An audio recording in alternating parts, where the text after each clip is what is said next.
Ce rapport me surprend quelque peu à certains égards. Pour ce qui concerne l'UFDG, vous savez, nous avons fait l'effort de nous conformer aux éléments d'appréciation qui avaient été concoctés par le MATD.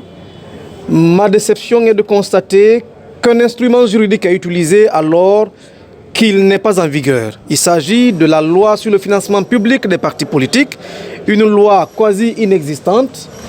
Certes, elle a été discutée lors de la dernière législature, avant la prise du pouvoir par le CNRD, mais cette loi n'a fait l'objet d'aucune promulgation, d'aucune publication au journal officiel de la République.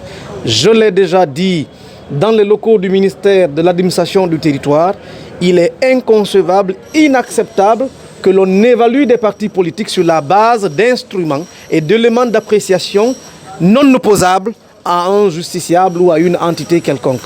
Ça, c'est un manquement grave qu'il faut dénoncer. Du reste, nous nous réjouissons d'appartenir à la liste de 24 partis politiques autorisés à exercer sur l'ensemble du territoire, sous réserve de l'organisation de notre congrès qui ne dépend plus de nous. Parce que nous sommes à plus de 95% du processus d'organisation de ce congrès.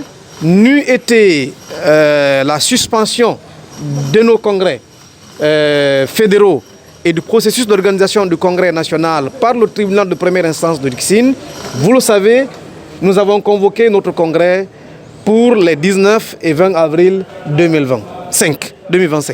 Donc, cela dit, quelque peu déçu, mais plus ou moins satisfait du résultat.